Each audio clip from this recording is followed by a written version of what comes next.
आणि स्टेजवरच्या लोकांनी आवाज येतोय का? बसून घ्यावं. मीडिया मीडिया येतोय इनपुट आहे ना? आहे ए अरे हा बघा टीव्ही नाही वाला स्टेजवरील पदाधिकाऱ्यांनी खाली बसून घ्यावं.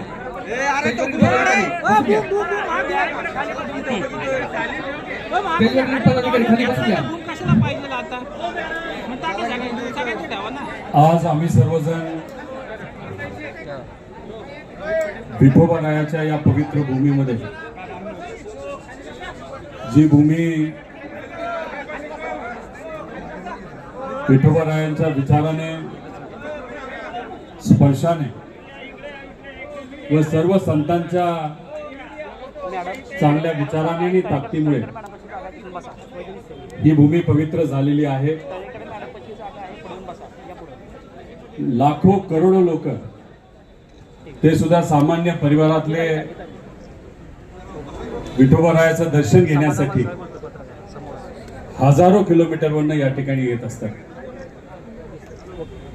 इथं स्पर्शाला महत्व आहे. कोणाकडे किती रुपये आहेत, कोण किती मोठा, कोण किती लहान, पुरुष का महिला, लहान का मोठं, मोठा नेता का साधा कार्यकर्ता, कुठल्याही प्रकारचा भेदभाव या भूमीमध्ये त्या ठिकाणी चालत नाही. हे जे आंदोलन आहे ते सामान्य शेतकऱ्यांसाठी आहे. काही दिवसांपूर्वी या सरकारने शेतकऱ्यांसाठी कर्जमाफी जाहीर केली. कर्जमाफी जाहीर केली यासाठी मी त्यांचं स्वागत करतो.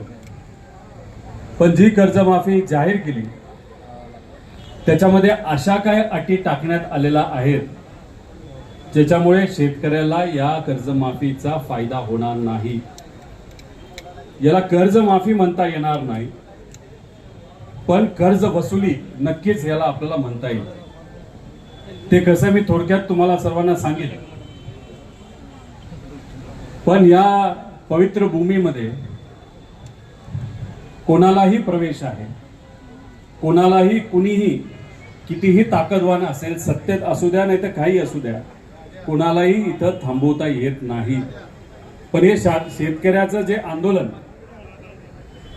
अन्नदात्यासाठी अन्नत्याग आंदोलन, जे आपल्यातले काही जण इथं करणार आहोत, हे आंदोलन थांबवण्याचा बराचसा प्रयत्न सरकारच्या माध्यमातून त्या ठिकाणी झाला.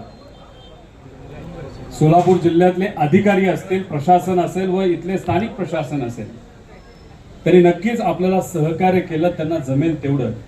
पण शेवटी वरून जर दबाव असेल तर त्यांना काही गोष्टी करता येत नसतात. पण जेव्हा आपल्या हातामध्ये संविधान असतं तेव्हा परमिशन दिली काय, नाही तर परवानगी दिली नाही काय, तरी आम्हाला फरक पडत नसतो.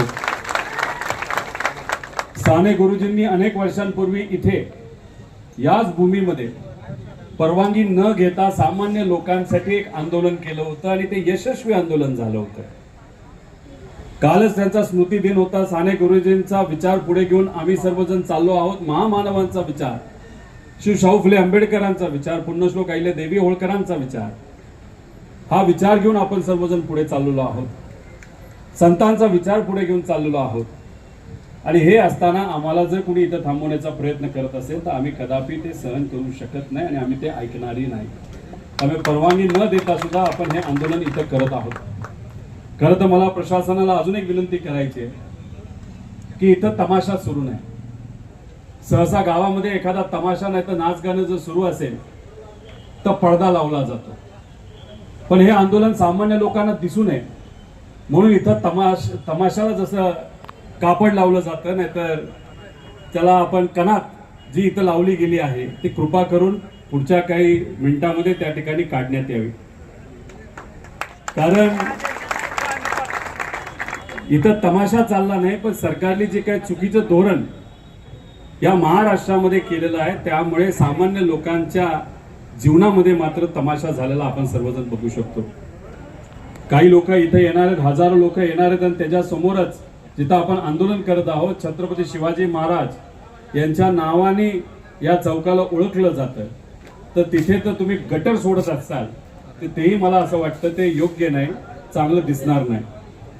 आता सगळ्यात महत्वाची गोष्ट जी आपल्या सर्वांना इथं सांगणार आहोत, ज्यांना माहित नाही हे आंदोलन आपण का करत आहोत. आता हे आंदोलन का करत आहोत हे थोडक्यात तुम्हाला सांगत असताना ही गोष्ट आपण खूप डिटेलमध्ये त्या ठिकाणी ऐकून घ्यावी. 35,000 कोटी रुपयाची कर्जमाफी सरकारकडनं जाहीर झाली. त्यांचं म्हणणं असं आहे की याच्यामध्ये 55 लाख शेतकऱ्याला फायदा मिळेल. 35,000 कोटी रुपये 100% या कर्जमाफीसाठी लागत आहेत, पण ज्या अटी टाकल्यात त्यामुळे 36 लाख शेतकऱ्यांवर अन्याय होणार आहे आणि 35,000 कोटी शेतकऱ्याला न मिळता फक्त 13,000 कोटी रुपये त्या ठिकाणी मिळणार आहे. त्यामुळे हे आंदोलन 36 ते 40 लाख शेतकऱ्यासाठी महत्वाचं आंदोलन आहे. हे फक्त शेतकरी, त्यांच्या परिवारामध्ये असणारी लहान मुलं, माता भगिनी याच्यामध्ये त्यांचा आकडा त्या ठिकाणी येत नाही. त्याच्याच बरोबर जे काही रेग्युलर भरणारे शेतकरी आहेत त्यांच्यावर सुद्धा ज्या पद्धतीने अन्याय चालू आहे ते सुद्धा कसा हे मी आपल्या सर्वांना सांगतो. 36 लाख शेतकऱ्यांना, तसं बघितलं तर 48 लाख शेतकऱ्यांना 2019 मध्ये कर्जमाफी दिली गेली होती. ही कर्जमाफी जी दिली गेली आहे त्याच्यामध्ये स्पष्टपणे सांगण्यात आलेलं आहे की ज्या शेतकऱ्याने 2019 मध्ये कर्जमाफीचा लाभ घेतलेला आहे त्या शेतकऱ्याला 50,000 पेक्षा जास्त कर्जमाफी या योजनेमध्ये मिळणार नाही. आता तुमच्यातल्या किती शेतकऱ्यांना 2019 मध्ये लाभ मिळाला होता त्यांनी हात वर करा. माझ्या अंदाजाने 90% शेतकरी आहेत की ज्यांना 2019 मध्ये कर्जमाफीचा लाभ हा मिळाला होता. तो आकडा 48 लाख शेतकरी आहेत. मग तुमच्यासाठी 2019 ची जी अट आहे की तिथं ज्या लोकांनी त्या योजनेचा 2019च्या कर्जमाफीचा लाभ घेतला त्यांना फक्त 50,000 रुपये ची मदत या सरकारने दिलेल्या योजनेतून मिळणार आहे. हे तुम्हाला मान्य आहे का? मान्य आहे का? आता ही अट घातल्यानंतर त्यांचं हेही म्हणणं आलेलं आहे की तुमचं 50,000 रुपये पर्यंत जर कर्ज असेल तर तुम्हाला 50,000 रुपये लगेच मिळणार, पण 50,000 रुपयाच्या पुढचं जर तुम्हाला कर्ज असेल तर तुम्ही ओटीएस मध्ये जाणार. बँकेत जाऊन आपण ओटीएस करतो. तुमचं समजा 1 लाख कर्ज असेल आणि तुम्ही 2019चा लाभ घेतला असेल तर मग तुम्हाला आधी 1 लाखातून 50,000 वजा करून 50,000 हे तुमच्या खिशातून द्यावे लागणार आणि ते 50,000 दिल्यानंतर मग तुम्हाला तिथं सरकारकडनं 50,000 रुपये दिले जाणार. हे तुम्हाला मान्य आहे का? आपलं काय मत आहे की 2019 ची अट तुम्ही काढून टाका. जेली काय होणार की 2019 मध्ये ज्या शेतकऱ्यांनी कर्जमाफीचा लाभ घेतला त्या सर्व म्हणजे 48 लाख शेतकऱ्याला, म्हणजे 55 लाख शेतकरी हे म्हणतात त्यातले 48 लाख शेतकरी असे 2019 ला लाभ घेतलाय. आपलं म्हणणं 2019 ची अट जर काढली तर सर्वच या 36 ते 48 लाख शेतकऱ्याला कितीची कर्जमाफी मिळणार? 2 लाख रुपयाची. मग तुम्हाला 50,000 रुपयाची कर्जमाफी पाहिजे का 2 लाख रुपयाची कर्जमाफी पाहिजे हे तुम्ही मला सांगा. आता जर तुम्हाला 3 लाख रक्कम ही देणं असेल बँकेला, त्याच्यामध्ये मुद्दल आणि व्याज धरून, पेनल्टी धरून, तर मग तुम्हाला या सरकारच्या योजनेच्या अंतर्गत आधी स्वतःच्या खिशातून 2.5 लाख रुपये द्यावे लागतील, मग तुम्हाला 50,000 रुपयाचा लाभ मिळणार. चालणार आहे का? बरं, 2.5 लाख रुपये तुमच्याकडे आहेत का? मग आज जर तुमच्याकडे पैसे नसतील, कारण का अवकाळी पावसामुळे तुमचं नुकसान झालंय, तुम्हाला तुमच्या भावाला भाव मिळालेला नाही उत्पादनाचा, कांद्याची काय परिस्थिती हे तुम्हाला माहिती. गेल्या 10 वर्षात कपाशीला भाव नाही, सोयाबीनला भाव नाही, कांद्याला भाव नाही, खताचे भाव वाढलेत का नाही वाढले? आता तुम्ही मला सांगा, सरकार आपल्याला काय सांगता येत्या काळामध्ये पाऊस होणार आहे का हो? अल निनो आल्यामुळे या वर्षात जर पाऊस होणार नसेल तर येणारं एकही पीक तुमच्या हातामध्ये येणार आहे का? मग तुमचं घर चालणार आहे का? मग कसं चालणार तुमचं घर? कसा खर्च निघणार? तुमची मुलं जर कॉलेजमध्ये असतील त्याची फी कशी भरणार? मग ह्या सगळ्या अडचणीवर मात करायची असेल तर सरकारला आपण जी विनंती करत आहोत की 2019च्या कर्जमाफीला, या कर्जमाफीला तुम्ही जे जोडलेलं आहे ती अट पूर्णपणे काढण्यात यावी, ही आपली पहिली मागणी. ही योग्य आहे का नाही आहे? मग आज आणि पुढचे काही दिवस मी असेल, माझ्याबरोबर इथं काही लोक अन्नदात्यासाठी अन्न त्याग करणार आहेत. तर हे आंदोलन एका दोघासाठी नाही. इथं इलेक्शन आहे का? कुठे काय आपल्याला मतं मिळवायची आहेत का?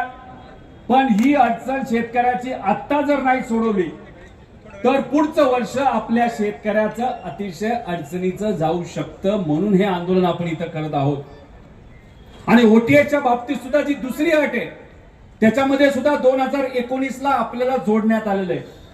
ते सुद्धा त्यांनी ती 2019ची अट काढण्यात यावी अशी आपण मागणी केली. कॅबिनेटमध्ये जेव्हा बैठक सुरू होती त्या बैठकीमध्ये एक अंतर्गतला पेपर, कागद मीडिया समोर आपण आणला. त्या कागदावर काय लिहिलेलं आहे? या सगळ्या अटी जर टाकल्या तर आपल्याला 35,000 कोटी रुपये द्यावे लागणार नाही, आपल्याला बरेच कमी मिळू शकतात. त्यामुळे ही जी कर्जमाफी आहे ती कर्ज वसुली आहे, कर्जमाफी नाही, हे मात्र या ठिकाणी सिद्ध होतं. याचा विचार हा तुम्हा आपल्या सर्वांना त्या ठिकाणी करावा लागणार आहे. आणि जे रेग्युलर शेतकरी आहेत ज्यांनी वेळेवर पैसे आतापर्यंत भरलेले आहेत, जून महिन्यामध्ये कर्जमाफी होणार, ही कुठल्या महिन्यामध्ये डिक्लेअर झालं होतं? 8 ते 9 महिन्यापूर्वी. हो का नव्हतं? काही शेतकऱ्यांनी, काही नेत्यांनी, तुम्ही, आपण सगळ्यांनी मिळून आंदोलन केलं, त्याला यश आलं. काही प्रमाणात सरकार झुकलं. बच्चू कडू आज सत्तेत आहेत, त्यांनी सुद्धा आंदोलन केलं होतं. जे शेतकरी नेते आहेत त्यांनी त्या ठिकाणी आंदोलन केलं होतं. त्याच्यामध्ये राजू शेट्टी असतील, अजितभाऊ नवले असतील, अजून असे बरेच काही नेते त्याच्यामध्ये आहेत. तर या सगळ्यांनी आंदोलन केल्यानंतर कर्जमाफी दिली, पण दुर्दैव असे ही फसवी कर्जमाफी दिली. आणि मग जे रेग्युलर शेतकरी त्यांना असं वाटलं कर्जमाफी आपली होणार आहे तर मार्च मध्ये पैसे नाही दिले तर चालतील. आणि मग कुठेतरी त्यांची कर्जमाफी, त्या ठिकाणी कर्ज हे ड्यू न होता ते कुठेतरी त्या ठिकाणी पुढे गेलं. मग झालं असं की आता जे रेग्युलर शेतकरी आहेत त्यांच्यात कंडिशन काय टाकली, यांनी अट काय टाकली, 25-26 मध्ये त्यांनी ते रेग्युलर पाहिजे आणि 26-27 पण रेग्युलर पाहिजे. आता 26-27 सुरू झाले पण संपले का वर्ष? नाही संपलं. मग 26-27 हे वर्षाची अट टाकण्याचं कारण असं, जे रेग्युलर 14 लाख शेतकरी आहेत त्यांना आता या सरकारला पैसेच द्यायचे नाहीत, त्यांना नंतर कधीतरी त्या ठिकाणी पैसे द्यायचे. म्हणून आमचं म्हणणं आहे 2024-25 आणि 25-26 आणि 26-27 ची अट जी सरकारने टाकली आहे रेग्युलर शेतकऱ्याला, ज्याच्यामध्ये 14 लाख शेतकरी आहेत, ती अट सुद्धा त्या ठिकाणी काढण्यात यावी अशा आपल्या 3 प्रमुख मागण्या आहेत. आणि 50,000 रुपयापेक्षा जे रेग्युलर आहेत त्यांची 75,000 पर्यंत मदत जर सरकारकडनं त्या ठिकाणी दिली गेली, नाही तर वाढवली गेली, त्याचा फायदा हा आमच्या शेतकऱ्याला होईल. आता गेल्या वेळेस जेव्हा या भागामध्ये, या महाराष्ट्रामध्ये अतिवृष्टी झाली होती, काय सरकार सांगितलं होतं? 35,000 कोटी रुपये आम्ही शेतकऱ्याला देऊ. आले का तेवढे पैसे? हे 2 आमदार या भागातले आहेत, त्यांनी त्यांच्या मतदारसंघामध्ये लोकात जाऊन खूप सेवा केली. आम्ही सेवा केली, लोकात गेलो, लढलो, बोललो, सगळं झालं. आणि आम्हाला सांगण्यात आलं की 35,000 कोटी रुपयाची मदत आम्ही देऊ. आम्ही म्हणत होतो हेक्टरी 50,000 द्या. 35,000पैकी 1 रुपया सुद्धा शेतकऱ्यापर्यंत येणार नाही. किती रुपये आतापर्यंत त्या योजनेच्या अंतर्गत दिले? जाहीर झालं 35,000 कोटी, दिले फक्त 13,000 कोटी. मग ह्याच्यामध्ये शेतकऱ्याची फसवणूक झाली का नाही झाली? जेव्हा केव्हा अटी टाकल्या जातात त्याचं नुकसान हे शेतकऱ्याला सोसावं लागतं, भोगावं लागतं. म्हणून हे आंदोलन इथं करत आहोत. आणि काय सांगितलं होतं तेव्हा त्यावेळेचे मुख्यमंत्री साहेब आणि आत्ताचे पण मुख्यमंत्री साहेब की विमा कंपन्याकडनं प्रत्येकाला 17,000 रुपये आम्ही देऊ. आले का विम्याचे 1 तरी रुपये? नाही का त्यांनी त्या ज्या अटी होत्या, जे निकष होते तेच काढून टाकले होते. आम्ही तेव्हा पार घशाला कोरड पडूस तर बोलत होतो, कृपा करून निकष काढू नका, शेतकऱ्याला मदत मिळणार नाही. सरकारचे 5,000 कोटी वाचवण्यासाठी शेतकऱ्याचं हजारो कोटीचं नुकसान केलं आणि मात्र शेतकऱ्याच्या खिशामध्ये 1 रुपया नाही आला. म्हणून त्यावेळेस पूर्वी 1 रुपयाला आपल्याला जी पीक विमा योजना मिळत होती ती परत एकदा सगळे निकष तसे शेतकऱ्याच्या बाजूने टाकण्यात यावे आणि ती योजना आता लगेच लागू व्हावी अशी आमची त्याच्यामध्ये त्या ठिकाणी मागणी आहे. आणि शेवट ही कर्जमाफी वाट न बघता लगेचच्या लगेच 2 लाख रुपये सरसकट, किती रुपये शेतकऱ्याचे थकलेत हे न बघता डायरेक्ट अकाउंट मध्ये 2 लाख रुपये टाका आणि टाकल्यानंतर पुनर्गठन करा आणि आमच्या शेतकऱ्याला नवीन कर्ज देऊन येणाऱ्या सीझन मध्ये आम्हाला समोर जाण्याची संधी त्या ठिकाणी शेतकऱ्याला द्या. अशा सगळ्या आपल्या मागण्या आहेत. काय चुकलंय, काय चुकलंय सांगा तुम्ही? ह्याच्यात काय आपण स्टंटबाजी करतोय का? ह्याच्यात का आपण लढतोय? आज जर आमच्या शेतकऱ्याला मदत नाही मिळाली तर आतापर्यंत गेल्या काही दिवसांमध्ये 22 पेक्षा जास्त शेतकऱ्यांनी दुर्दैवाने या महाराष्ट्रामध्ये त्या ठिकाणी आत्महत्या केलेली आहे. आता मी तुमच्याशी बोलत असताना एका दिवसाला आपल्याला 8 ते 9 आत्महत्या दुर्दैवाने आपल्या या राज्यामध्ये त्या ठिकाणी होत आहेत. नागपूरमध्ये झाल्यात, विदर्भात झाल्यात, मराठवाड्यात झाल्यात, या सगळ्या भागामध्ये आता त्या ठिकाणी आत्महत्या या सुरू आहेत. त्यामुळे अशा पद्धतीने आमच्या शेतकऱ्याला वाचवायचं असेल तर हे आंदोलन आमच्यासाठी महत्वाचं आहे. प्रशासनाला विनंती आहे की नेत्यांशी तुम्ही चर्चा करा, त्यांच्याशी संपर्क साधा, मंत्र्यांशी संपर्क साधा. आज आम्ही इथं हे आंदोलन आमच्यातले काही जण इथं सुरू करत आहोत. तुम्ही एवढ्या मोठ्या संख्येने इथं आलात त्यासाठी मी मनापासून आपल्या सर्वांचे या ठिकाणी आभार व्यक्त करतो. त्याच्याच बरोबर मी या मीडियाच्या मदतीने महाराष्ट्राचे तमाम शेतकरी नेते, सत्तेतले नेते, विरोधातले नेते, सामान्य लोक या सगळ्यांना मी आव्हान करतो की शेतकऱ्याला पाठबळ देण्यासाठी, पाठिंबा देण्यासाठी आपण जमेल तसं या आंदोलनात त्या ठिकाणी यावं. त्याच्याच बरोबर ज्या शेतकऱ्याला इथं येता येत नसेल, आपल्याला सिस्टमच्या विरोधात लढायचं असेल तर मग आपल्याला आपल्या गावात, तालुक्यात, जिल्ह्यात सुद्धा अशा पद्धतीने आंदोलन करावं लागेल. कारण आपण आपल्यासाठी लढलो नाही तर मग उद्या जाऊन अडचणी आपल्यालाच राहणार आहेत. नेत्याला काही फरक पडत नाही. नेत्यांची मुलं चांगल्या कॉलेजमध्ये, चांगल्या शाळेमध्ये शिकतात. मोठ्या मोठ्या व्यावसायिकांना काही फरक पडत नाही. त्यांचं सगळं बरं चाललेलं आहे. एखाद दुसरा महिना त्यांचा वाईट जाईल पण वर्ष त्यांचं चांगलं जाणार आहे. पण येणारा पाऊस काळ खराब असल्यामुळे तुमचं अख्खं वर्ष नाही, पुढचे 2 वर्ष खराब जाणार आहेत. त्यामुळे या कर्जमाफीचा पूर्णपणे 2 लाखाचा लाभ प्रत्येक शेतकऱ्याला जर मिळाला नाही तर तुम्हाला म्हणजे शेतकऱ्याला खूप मोठी अडचण ही सोसावी त्या ठिकाणी लागणार आहेत. म्हणून आपल्या सर्वांना सांगतो की हे आंदोलन आपल्या सर्वांसाठी अतिशय महत्वाचं आहे आणि तुमच्या सर्वांच्या साक्षीने, विठोबारायाच्या आशीर्वादाने, सर्व संत श्रेष्ठांच्या आशीर्वादाने, सर्व महामानवांच्या आशीर्वादाने, माझ्या आई वडिलांच्या आशीर्वादाने, माझ्या परिवाराच्या पाठिंब्याने व सर्वसामान्य लोकांच्या पाठिंब्याने हे आंदोलन आता आपल्या सर्वांच्या उपस्थितीमध्ये, त्याच्याच बरोबर 4 जून पासून आतापर्यंत कर्जबाजारी जे शेतकरी होते आणि दुर्दैव कर्जबाजारी असल्यामुळे ज्या ज्या शेतकऱ्यांनी आत्महत्या केली, आपल्या परिवाराला त्या ठिकाणी सोडलं, ज्याच्यामध्ये नारायणभाई धोटे असतील नागपूर, त्याच्यामध्ये सुखदेवभाऊ पाटोड असतील, लतादाई गायकवाड असतील, खुशालभाऊ खंडाईत असतील, त्याच्याच बरोबर गजाननभाऊ राठोड असतील, नागरामभाऊ राठोड असतील, संजयभाऊ साळवे असतील, दशरथभाऊ चव्हाण असतील, विनोदभाऊ शिंदे असतील, विश्वासभाऊ क्षीरसागर असतील, बाळकृष्णभाऊ खडसे असतील व इतरही सर्व शेतकरी, त्यांना मी आदरांजली त्या ठिकाणी वाहतो आणि प्रत्येक शेतकऱ्याला विनंती करतो, आपला परिवार आपल्यासाठी महत्वाचा आहे. या सरकारला जाग्यावर आपण सर्वजण आणू, गुडघ्यावर आणू आणि तुम्हाला सरसकट कर्जमाफी देण्यासाठी या सरकारला सांगू. त्यामुळे कृपा करून कुणीही आत्महत्या त्या ठिकाणी करू नये. यांना आदरांजली सगळ्यांना वाहून आणि तुमच्या सगळ्यांच्या आशीर्वादाने, पाठिंब्याने, महाराष्ट्राच्या तमाम लोकांच्या पाठिंब्याने, तसंच महाराष्ट्र धर्म टिकवण्यासाठी विठुरायाच्या या पावनभूमीमध्ये आत्तापासून मी आमच्या अन्नदात्यासाठी अन्नत्याग आंदोलन इथं सुरू करत आहे.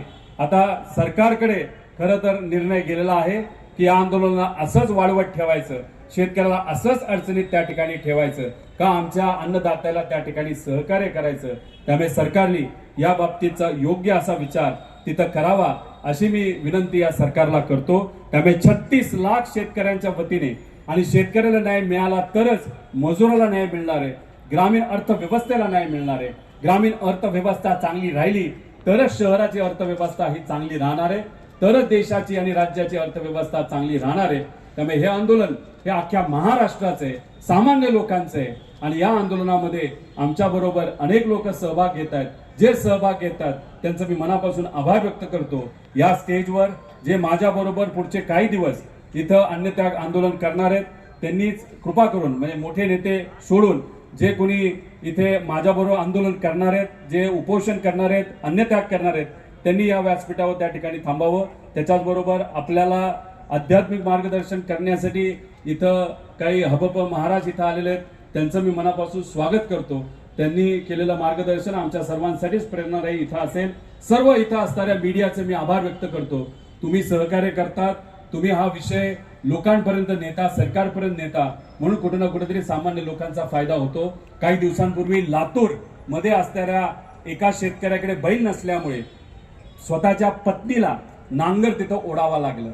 ठीक आहे, मीडियाने बातमी केली, विरोधकांनी त्याच्यावर बोललं म्हणून सरकारने दुसऱ्या दिवशी एक बैल दिला, पण दुर्दैव असं ते बैल सुद्धा आजारी दिला. तो इतका आजारी होता की शेतकऱ्याकडे पैसे नसताना सुद्धा बाहेरून पैसा घेऊन त्याला डॉक्टरचे पैसे भरावे लागले. म्हणजे स्वतःच्याच खिशातून दिलेल्या बैलाला नीट करण्यासाठी पैसा गेला. जसा तो बैल आजारी आहे तशीच ही कर्जमाफी सुद्धा आजारी आहे. फक्त दाखवण्यासाठी आम्हाला कर्जमाफी नको, सरसकट आमच्या शेतकऱ्याला मनापासून मदत करण्यासाठी कर्जमाफी द्या, सरसकट द्या. आणि आम्ही सांगितलेल्या अटी ज्या तुम्ही मुद्दामून टाकलेल्या आहेत त्या सर्व अटी ज्या आम्ही म्हणत आहोत तुम्ही काढा, त्या काढाच असं म्हणून मी इथं माझं आंदोलन सुरू करत आहे. रामकृष्ण हरी. जय हिंद, जय महाराष्ट्र, जय महाराष्ट्र धर्म.